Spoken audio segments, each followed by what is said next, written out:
Let me share some of my inner struggle story with you. For years, it was hard for me to embrace fully delivering the customer experience that I have developed. I felt like I lacked control with the print on demand I was selling. And how that surfaced for me was a kind of an insecurity about communicating with my customers with confidence. And ultimately, it surfaced as me sort of distancing myself from really taking hold of what I could control. And sometimes I was left feeling like I was holding my breath, like my customer was going to get a bad delivery from my print on demand supplier. The quality wouldn't be good or something would happen, and I was wrestling with these feelings and how to manage it long term. It just seemed like too overwhelming of a puzzle for me to solve. I strongly disliked that feeling that I walked around with because it's not really who I am. As a kid, I went all out on my Secret Santa gifts. Every birthday card that I would send out, I drew all over the inside and decorated the envelope. I was really into it. But with print on demand, I felt like I had to lock this part of myself in an attic and throw away the key. I felt like I couldn't really deliver the same level of customer experience that my customers would get if I was packing and shipping my own products. Print on demand issues are a moving target. There are so many companies, usually use more than one company, and every company that we use has their own set of things that they're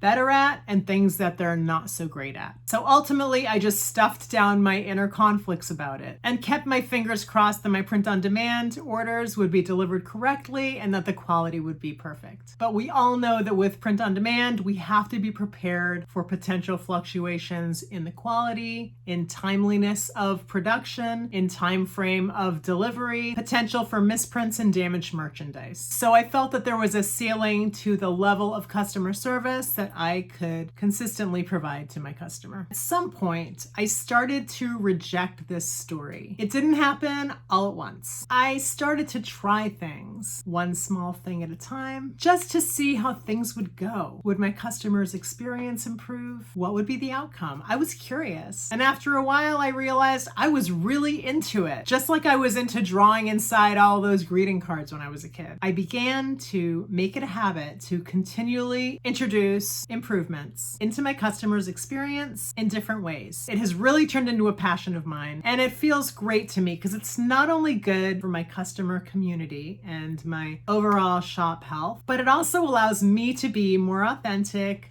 more creative, and more imaginative in how I serve my customers. The kid inside me that loves to share my creativity in a more personal one-on-one way is totally stoked. And for me, it's gratifying to do a great job giving my customers more of what they want from me. And for them to give me the feedback that I get is immeasurably amazing. Ultimately, the bottom line now is I have created a shop ecosystem in which I've banished that homogenized, automated experience that print-on-demand shopping typically delivers to its customers.